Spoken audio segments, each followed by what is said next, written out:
Mas, amém. Vamos lá para a palavra. Estava pensando muito, meditando essa semana sobre o que ia falar com vocês. Quero que todo mundo saiba aqui que cada vez que a gente compartilha uma palavra, dá um nervoso na barriga, o coração bate mais rápido e a gente fica, ai meu Deus, meu Deus. E não importa se você faz isso por 5, 10, 15 anos, o mesmo frio passa pela barriga de todas as formas. Eu estava orando e clamando, pedindo ao Senhor durante a semana, Deus, o que eu vou falar com esses jovens? E aí eu fiquei orando ao longo da semana, pedindo uma direção de Deus. E quantos de vocês acreditam que Deus fala sempre?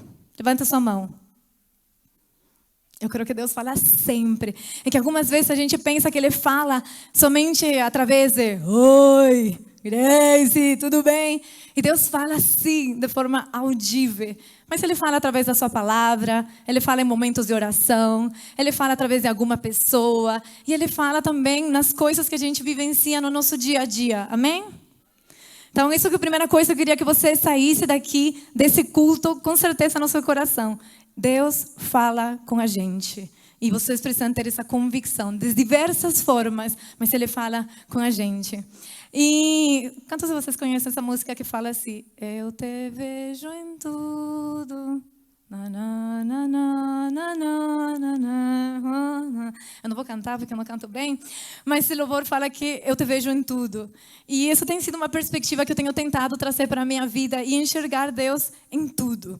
E essa semana, enquanto eu estava buscando Deus, essa palavra que eu ia trazer, eu estava em casa. E para quem não sabe, já falei, eu sou casada com o Vitor, mais ou menos somos, não sei, 7 anos, mais ou menos, 8 anos por ali. E a gente não tem filhos ainda. Mas a gente tem 2 gatinhos. 2 gatinhos que eu amo de paixão, gente. A Mia e o Moisés. Eles são lindos e eu amo de paixão, né, Marli? Marli está gritando lá em cima porque ela é apaixonada pelos meus gatos também. E hoje eu estava lá em casa, esses dias eu estava em casa essa semana, e mesmo que meus gatos eles sejam muito diferentes, eu sou apaixonada pelos 2, eu amo os 2. A gente fala que um é meu e um do Vitor, então Moisés é meu, a minha é do Vitor. E mesmo sendo apaixonada pelos 2, assim, amando os 2, eles são muito diferentes. Eu fui lá dar comida para eles, abri o sachêzinho, coloquei os potinhos no chão, eu fui dar comida para eles. E sempre que eu dou comida para eles, eu fico no chão, conversando com eles. Vocês vão achar que eu sou doida, né? Mas, gente, meus gatos são o mais próximo que eu tenho de filhos, tá bom? E aí eu fiquei no chão, porque a Mia, ela come muito. E o Moisés, ele precisa ser convencido de que a comida é boa.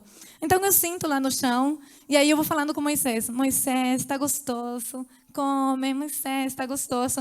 E aí ele vai olhando, cheirando, e aos poucos ele começa a comer. Só que a Mia, que fica do lado dele, começa a olhar o prato dela com uma vontade de comer tudo que está no prato dele.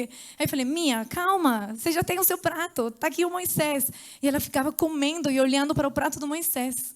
Enquanto eu colocava comida, ela não conseguia nem aproveitar o que eu estava dando para ela, porque ela estava com o olhar no prato do Moisés. E aí veio a revelação do céu. Eu falei, inveja. Eu falei, vou falar com esses jovens sobre inveja. Então, quando eu falei que Deus fala por meio de tudo, é porque Deus fala mesmo por meio de tudo. E essa semana Ele confirmou a palavra que eu ia trazer para vocês hoje, através dos meus gatos. E hoje eu queria falar com vocês sobre inveja. Eu queria falar sobre isso porque inveja é um sentimento muito ruim, do qual muitas vezes a gente não fala muito, mas a Bíblia dá a entender que é um sentimento tão forte e um sentimento tão ruim que ele tem o poder de destruir a gente por dentro. Então eu falei, gente, é muito forte. Eu preciso falar com esses jovens sobre inveja. E era sobre isso que eu queria falar hoje com vocês, inveja que destrói. E eu fiquei pensando qual exemplo da Bíblia eu ia usar, exatamente sobre o que eu ia falar, porque não basta eu falar dos meus gatos, né? Vocês têm que saber que isso está na Bíblia e que Deus quer que a gente mude isso em nós e que a gente acabe com todo o sentimento de inveja que possa estar no nosso coração. E eu fiquei meditando um pouco, estudando um pouco, e a palavra inveja, ela é repetida muitas vezes ao longo da Bíblia. A verdade, ela está tanto no Antigo Testamento como no Novo Testamento. Ela é mencionada nos Salmos, ela é mencionada lá em Romanos, em vários vários livros da Bíblia. Aí eu falei, Senhor, o que eu posso escolher? O que eu posso escolher? E eu queria escolher uma história especificamente para vocês. Só que para vocês verem como que a inveja, ela é forte, ela aparece desde o Gênesis. E se a gente olhar personagens conhecidos da Bíblia, a gente, por exemplo, vai ver José. José tinha muitos irmãos, né? E ele era quase um dos últimos. Ele era um filho muito amado pelo seu pai, a tal ponto que os irmãos tinham inveja deles. Levanta sua mão se você tem irmãos. Ah, muita gente, ainda bem. E sempre, gente, sempre tem algum sem noção. Você quer ter mais um? É? Para que ele também possa ter irmãozinhos. E quando a gente tem irmãos, é muito legal, porque você experimenta o amor de Deus de uma forma muito, muito legal. Mas, ao mesmo tempo, sempre vai ter algum sem noção fazendo algum tipo de comentário. Não tem? No meu caso, não sei, pelo menos assim no Peru. Não sei se no Brasil é diferente. Mas lá no Peru, eu tenho 3 irmãs. E a gente tem menos de 1 ano de diferença cada uma. Então, nós somos 4 mulheres, todas quase do mesmo tamanho. Usávamos as mesmas roupas, íamos na mesma escola, conhecíamos os mesmos círculos de amigos. Todas éramos muito iguais, imagina, 15, 14, 13, 12, todas éramos muito parecidas. E aí alguém algumas vezes vinha e falava, oi, tudo bem? Nossa, como que vocês são parecidas? Aí a gente ficava todo feliz. Ai, mas a Gabi é mais bonita, né? Aí o rosto ia mudando. Aí eu falando assim, como que vocês são lindas, gente, vocês parecem muito. Mas a Lina que é inteligente, né? Ela que estuda bastante, ela que é bem inteligente e tal.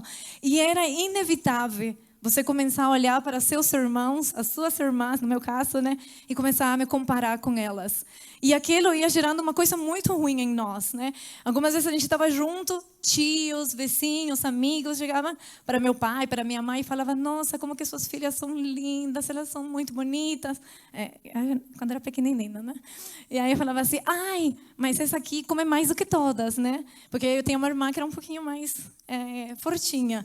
E aí esse tipo de comentários mexeu tanto, assim, quando a gente era adolescente, que até agora eu tenho uma das minhas irmãs que luta muito com aparência, que ela luta muito com autoestima, porque ela sempre foi chamada da mais fortinha, da que comia mais, da mais gordinha. E isso foi entrando tanto na mente dela, que ela começou a parar de comer, ela começou a se enxergar como a mais feia, como a que, enfim, comia a comida de todo mundo. E isso começou a afetar ela muito emocionalmente. E isso começou a gerar nela também uma inveja pelas pessoas que eram mais magras.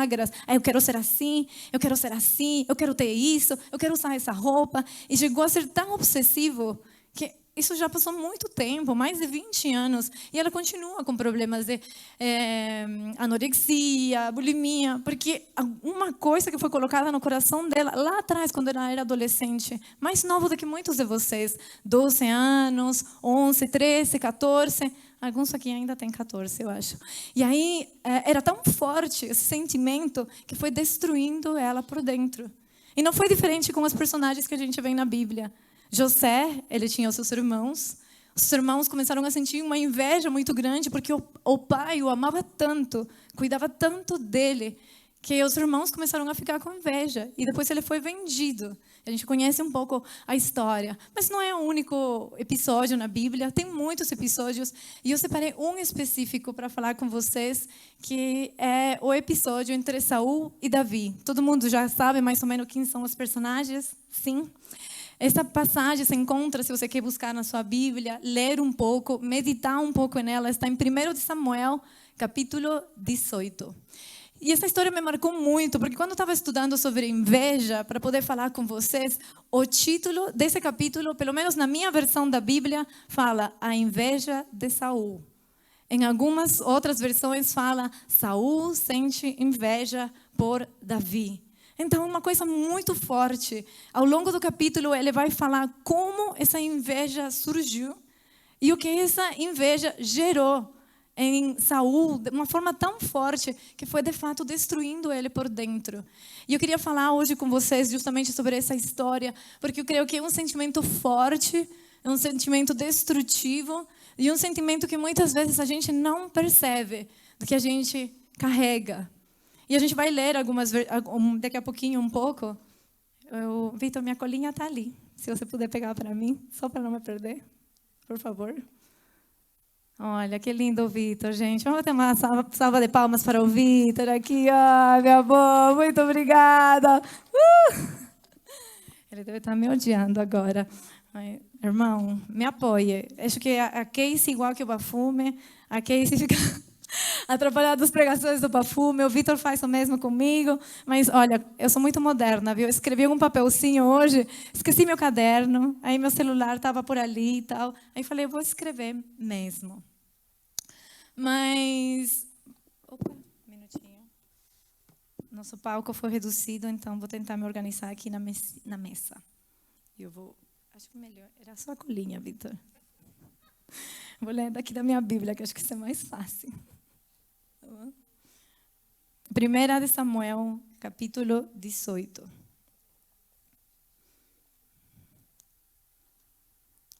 Está todo mundo me ouvindo? Vocês estão muito silenciosos hoje.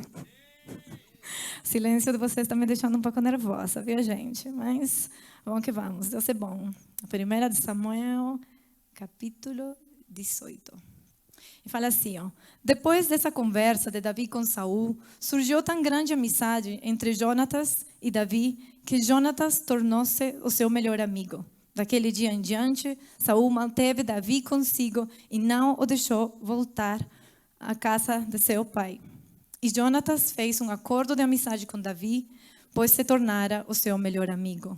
Jonatas tirou o manto que estava vestindo e odeou Davi com a sua túnica, e até sua espada e seu arco e seu cinturão.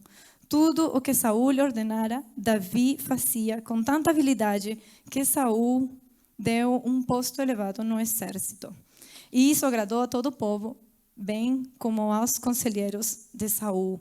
Eu vou parar ali e a gente vai continuar lendo. O que acontecia naquela época, para quem não conhece um pouco a história? Saul era o rei de Israel naquela época, e Saul ele tinha sido ungido pelo povo. O povo reconhecia ele como rei. Ele era o primeiro rei de Israel. Até então, era Deus que governava o povo, mas o povo pediu um rei. Eles queriam ter um rei para cuidar deles. E Deus mandou Saul para ser rei. E aí, Saul começou a governar a nação de Israel e tudo foi indo, até que certo dia apareceram os filisteus que estavam em guerra com Israel. E apareceu um cara muito conhecido na Bíblia, vocês vão ver isso, está em 1 de Samuel também, um cara gigante. Se o filho do Altíssimo estivesse aqui, eu ia pedir para ele ficar em pé, mas ele não está, o Jonatas não está aqui. Mas para quem não conhece, o Jonatas é um cara que toca carrão, que toca bateria, e ele é muito alto. Eu perguntei para ele quanto que ele media, ele falou que mais ou menos 2,7 metros, certo? 2,7 metros. Mas a Bíblia diz que esse gigante Golias aqui na Bíblia, ele tinha 2,60 metros, mais ou menos. Assim, era muito alto, muito alto. Imagina, se o filho do Altíssimo já é alto, e a gente fala com Jonatas, e a gente fala assim, imagina como que a gente ia ver esse gigante. E aí tem aquele gigante.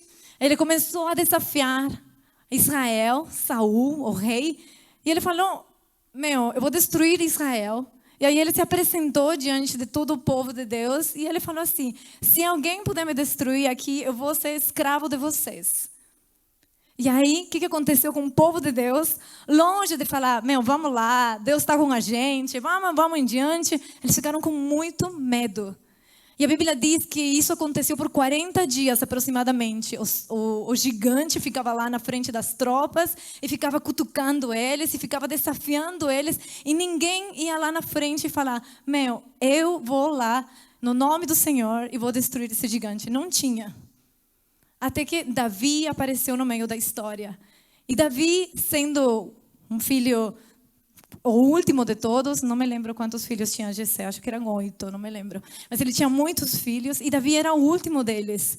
E quando o sacerdote foi na casa de Jessé para buscar a Davi, a Bíblia diz que ele nem foi apresentado. Ele era, imagina, de 8, ele era o último e ele era o menos considerado pelo pai, pelos irmãos. Ele ficava cuidando das ovelhas lá longe e ninguém sabia onde que ele estava, ninguém se importava muito com ele e tal. E esse cara, rejeitado, que ninguém considerava, que a galera não dava muita importância, que os pais não reconheciam muito. Eu fico imaginando, ele deve ter sido pequeno, né?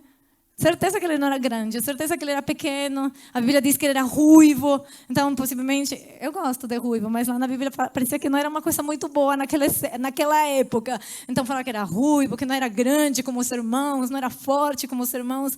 E ainda assim, ele teve a coragem de ir lá e lutar com Golias. A gente sabe a história, né? Ele enfrentou o gigante, ele derrubou o gigante. Ele foi lá e falou assim: eu vou no nome de Deus, o rei dos exércitos, o rei de Israel, eu vou no nome dele e eu vou destruir esse gigante. E a Bíblia diz que de fato ele destruiu o gigante, né? Ele lançou, eu não sei as palavras, mas em espanhol é onda, não sei qual que é o nome em português. Mas ele tinha um negocinho, tirou a pedra, caiu na cabeça e pronto, destruiu o gigante. E aí ele ficou muito amigo do filho do rei, que é o Jonatas, que a gente acabou de ler aqui na Bíblia. Ele ficou tão próximo, eles ficaram tão amigos. E o povo, a nação toda, começou a ver e a enxergar Davi, o filho de alguém que ninguém conhecia. A galera se perguntava: quem que é esse Davi? O filho de Jessé. Quem que é esse Jessé? Ninguém sabia quem que era ele. Mas ele é o único cara, ainda sendo rejeitado, que ninguém acreditava nele, que se levantou para lutar contra o gigante. E aí ele ficou muito amigo do filho de Saul e venceu o gigante. E aí todo mundo começou a falar sobre isso, como ele era bom, como ele tinha vencido o gigante e tal. E aí as mulheres maravilhosas começaram a criar louvores, cânticos, danças e começaram a sair pelas ruas cantando alegremente por causa da vitória que tinha acontecido.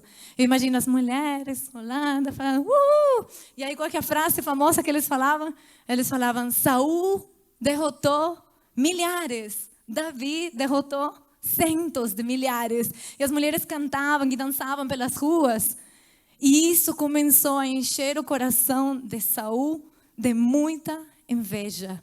Ele prestou atenção a esse cântico das mulheres falando: Davi derrotou mais do que Saul, e isso encheu o coração de Saul de muita inveja. A Bíblia diz, e deixa eu ver se eu anotei exatamente onde, acho que está no versículo 8. Vocês sabem que eu sempre anoto e depois não entendo minhas anotações, né? Mas está ali, no capítulo 1 de Samuel, capítulo 18, mais para meio em diante, fala que ele ficou tão, mas tão bravo, irado, cheio de inveja mesmo, que ele falou: olha que essas mulheres estão cantando. É melhor eles falarem: agora Davi vai ser o rei. E foi ali que a destruição desse homem começou. Imagina, ele era rei. E ele começou a sentir inveja de alguém que não era conhecido por ninguém, de alguém que era pastor de ovelhas, simplesmente porque ele começou a se encher e alimentar aquele sentimento de inveja que ele sentiu quando ouviu o comentário que as demais pessoas estavam fazendo, quando ouviu as mulheres dançando, quando ouviu as mulheres cantando, quando ouviu o que elas estavam falando e quando houve uma comparação que aparentemente dizia que Davi era melhor do que Saul. Se vocês continuarem lendo esse capítulo, vocês vão ver que a Bíblia fala que daí em diante, quando ele começou a se irar, Deus enviou um espírito muito ruim se apoderar de Saul. E Saul começou a ficar em transe, Saul começou a ficar muito mal e foi alimentando e alimentando e alimentando cada vez mais esse sentimento, até que ele começou a planejar na sua cabeça como destruir Davi. E se vocês continuarem lendo todos os capítulos dos 18 em diante, vocês vão ver que todos eles falam de como Davi tentou fugir de Saul, porque Saul começou a persegui-lo. Saul tentou matá-lo, ele tentou colocá-lo nos exércitos como comandante, porque aí ele ia estar na frente em todas as guerras, e o que ele desejava, ele queria que ele fosse morto. Então começou a persegui-lo constantemente para que ele pudesse ser morto e esse sentimento de inveja pudesse acabar. E eu estava pensando muito nisso, uma história bem conhecida até, Mas eu nunca tinha parado para prestar atenção nisso, sabe? Eu sempre falava, nossa, que legal, Davi destruiu o gigante, nossa, que legal, como Deus honrou ele, nossa, que sensacional, ele confiava em Deus e tudo. Mas eu nunca tinha parado para pensar no outro lado, sobre a vida de Saul e sobre como um simples sentimento foi destruindo ele por dentro. E eu não sei se em algum momento você tem sentido inveja, se em algum momento você tem aberto o seu coração para isso, se em algum momento você deixou a inveja entrar no seu coração, você viu para outra pessoa e você falou, nossa cara, olha essa pessoa, eu queria ter o que ela tem, eu queria cantar como ela canta, eu queria me vestir como ela se veste, vou contar uma anedota aqui, ó. A Nath e a Carol são super amigas minhas. Eu passo o tempo todo com elas. A gente sai da igreja, vem para a igreja, fica junto, sai da igreja. Durante a semana a gente se encontra, final de semana a gente também se encontra, come junto. E aí essa semana especificamente foi uma semana bem corrida, né, Vitor? Tem muitas coisas para fazer essa semana. E aí tem que entregar um monte de coisa, cansada, desanimada com algumas coisas, tal. Aí eu vejo no Instagram a Natália e a Carol no spa. Assim, gente, nós estamos aqui, olha esse spa na terça-feira, né, meu irmão? Terça-feira. Oi, gente, olha aqui, nós estamos aqui, vamos passar por um procedimento, vamos fazer aqui uma drenagem, vamos fazer uma massagem. Ai, gente, isso aqui está sensacional. Eu estava no meu quarto, meu gato aqui em cima do meu computador, a outra dormindo atrás, um monte de papel na minha mesa. Olha as bonitas. Olha elas aqui no spa. Olha elas aqui. Senhor, olha aqui a minha barriguinha. Eu queria também uma drenagem.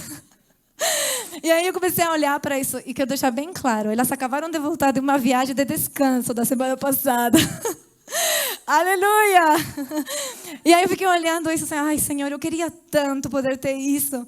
E sabe aquelas pessoas que falam assim, inveja santa. Tem negócio de inveja santa, queridos, queridas? Não tem.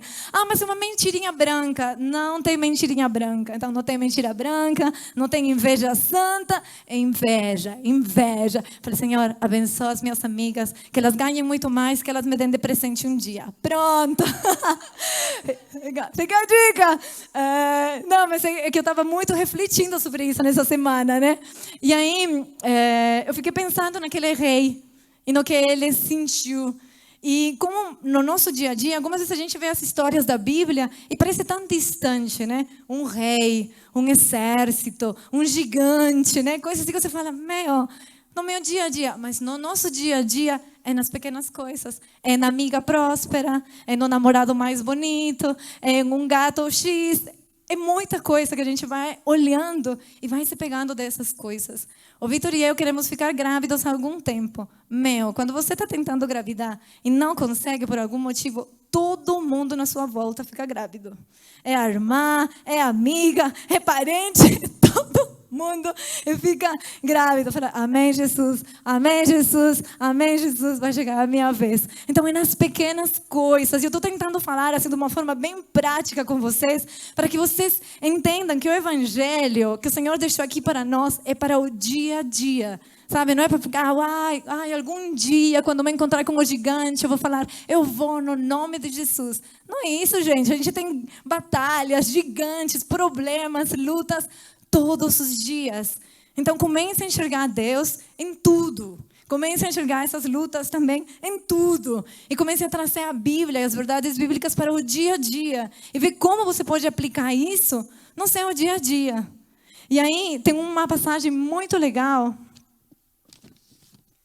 Tem uma passagem muito legal que eu anotei aqui para nós meditarmos sobre a inveja.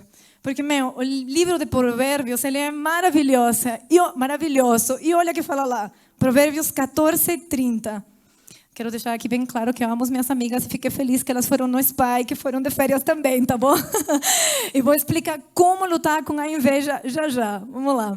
E Provérbios 14, no versículo 30, diz assim: o coração em paz dá vida ao corpo, mas a inveja apodrece os ossos.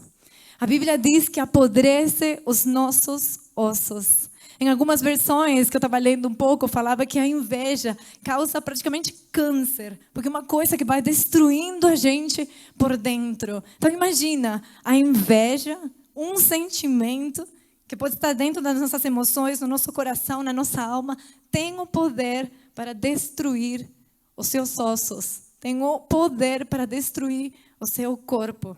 Então, vai meditando aí, vai trazendo memórias, circunstâncias, para que você possa se libertar desse sentimento de inveja e você possa mesmo viver livre. E pensando sobre justamente como vencer a inveja, que vocês podem falar, tá bom, Grace, entendi. Inveja, eu vou sentir em algum momento, vai chegar meu dia, eu vou olhar alguma coisa, putz, não, é isso. Como a gente pode vencer a inveja? Eu separei 3 pontos, vão ser bem rápidos, então fica tranquilo. Como que estamos de tempo? Tá tudo ótimo? Então tá bom. E eu separei 3 coisas, 3 dicas para nós vencermos a inveja. E a primeira é: saiba quem que você é em Cristo e ame o jeito que Ele te fez. A palavra do Senhor diz em Salmos 139, um salmo maravilhoso, a gente já mencionou ele em vários de nossos cultos. Ele diz que Deus, Ele nos fez de forma formidável. Em algumas versões fala admirável, em algumas versões fala assombrosa. Tem outra que eu esqueci. Mas Ele nos fez de um jeito tão maravilhoso, tão assombroso, tão perfeito, que nós precisamos nos enxergar e amar o jeito que Deus nos fez. Isso não significa que a gente é perfeito. Longe de ser perfeito. A gente pode melhorar e tem muita coisa para mudar dia após dia. Mas você precisa amar quem você é, o jeito que o Senhor fez você. E saber que da forma que Ele fez você, Ele pode usar você de forma também sobrenatural. Imagina Davi, ele é o rejeitado dos irmãos. Eu estava li muitos dos capítulos, quando ele foi lá no acampamento levar comida para os irmãos falaram para ele: o que você está fazendo aqui, meu? Sai daqui. Sabe? O pai não apresentou ele, deixou ele esquecido. Ah, esses são os meus filhos. E cadê o outro? Está faltando. Não, esses são os meus filhos, não está faltando o outro. Ah, Davi. Então ele era o mais rejeitado. E Deus usou a vida desse cara, rejeitado, pequeno, feinho, de repente não sei, ruivo. Imagina ele cheio de pintinhas aqui no rosto, cabelo assim. E aí, rejeitado, mas Deus o usou para vencer um gigante. E fez muitas coisas por meio da vida dele. Tanto que ele é conhecido na Bíblia como...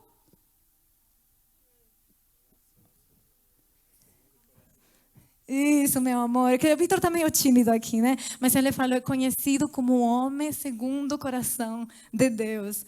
Um cara rejeitado por todo mundo. Então, quando ele viu o gigante, ele não teve medo de ir lá na frente, porque ele sabia quem que ele era, quem que seu Deus era. E ele estava disposto a ir lá e enfrentar o gigante, porque ele tinha muito claro a identidade dele e a identidade do Deus que ele servia.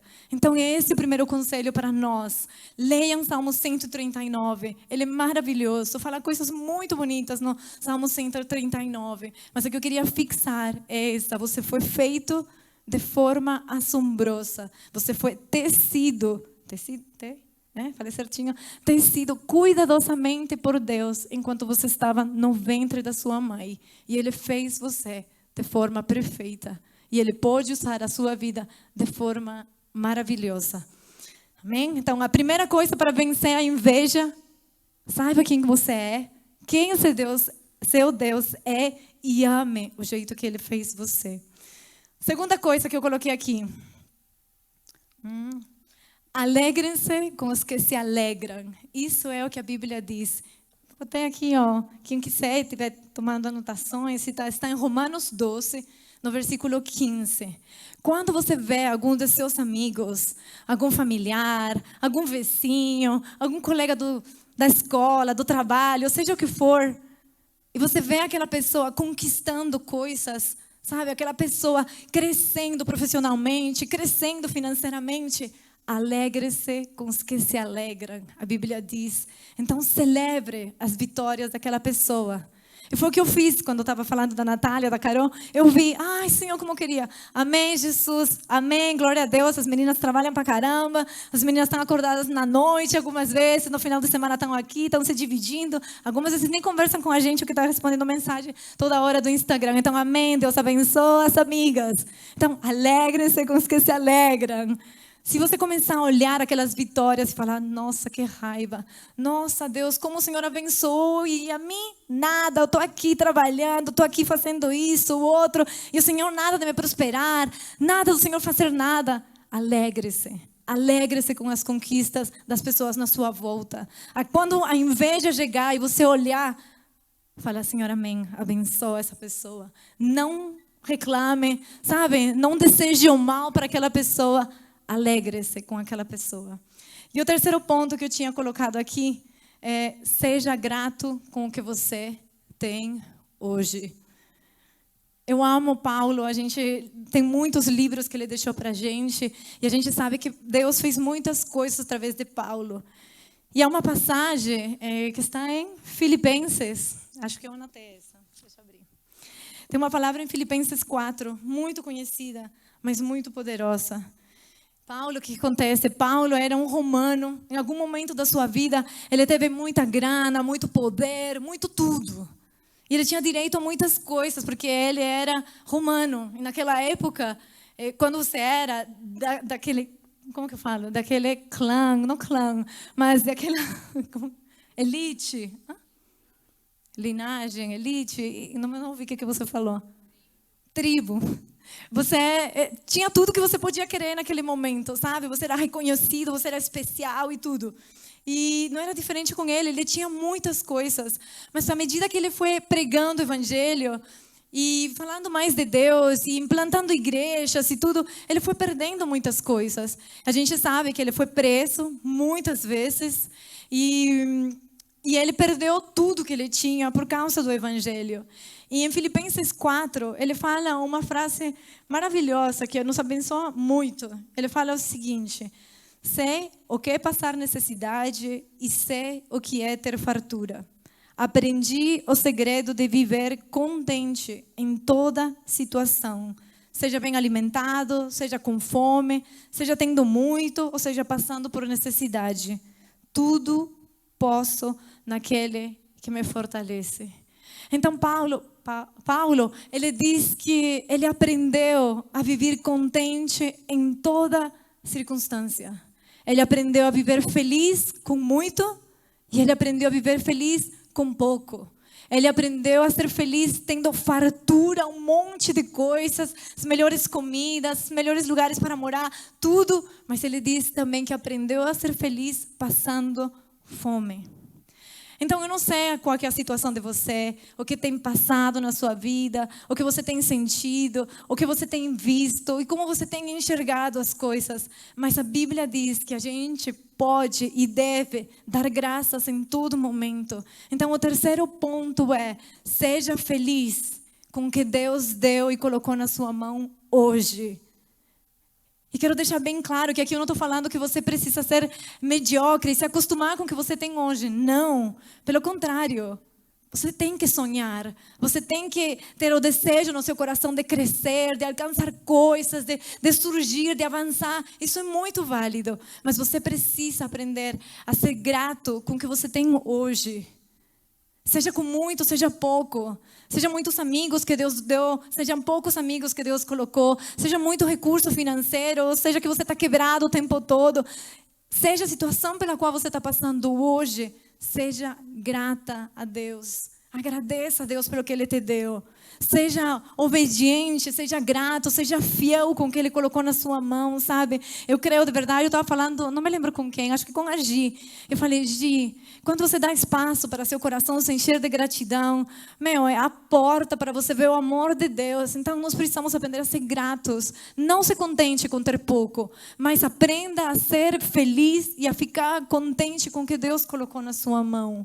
Não reclame, olhe para Ele e fale, Senhor, obrigada, obrigada. E eu creio que essas coisas vão fazer que a inveja, que possa vir ao nosso coração, possa ir embora e que você possa, de fato, se desfazer de todo esse sentimento ruim e confiar no Senhor e falar: Pai, eu não sei por que eu estou passando por isso. Pai, eu não sei por que esse deserto está tão difícil. Pai, eu não sei por que eu estou nesse deserto há tanto tempo. Eu vejo meus amigos crescendo, eu vejo os meus colegas avançando, eu vejo todo mundo próspero, as pessoas mudando de carro, mudando de casa, e eu? Pode falar isso para Deus, mas fale: eu vou confiar em você, eu vou continuar semeando, eu vou continuar trabalhando, eu vou continuar dando o meu melhor, eu vou continuar confiando nas tuas promessas, eu vou continuar sendo fiel. Amém? Não sei se eu coloquei aqui algum versículo para fechar. Mas nós falamos sobre Saul. E acho que a gente leu o trecho errado no início, mas depois vocês leem o trecho certo. Mas nós falamos aqui sobre Saul. Nós falamos sobre várias passagens que falam quão perigosa a inveja é. Eu descobri hoje também que quando Jesus ele foi levado para Pôncio Pilatos, ele sabia que ele tinha sido levado lá por causa da inveja das pessoas na volta dele. A inveja dos líderes, a inveja dos religiosos da época, a inveja das pessoas que estavam no poder naquela época e não aceitavam que Jesus começasse a crescer, a ter mais seguidores, a ter mais discípulos. Não aceitavam. Isso está em Mateus 17, se não me engano. E fala justamente que Pôncio Pilatos sabia que ele estava ali. E o motivo pelo qual Jesus estava ali, frente a ele, era por causa da inveja dos líderes da época. Então a inveja, ela é muito perigosa.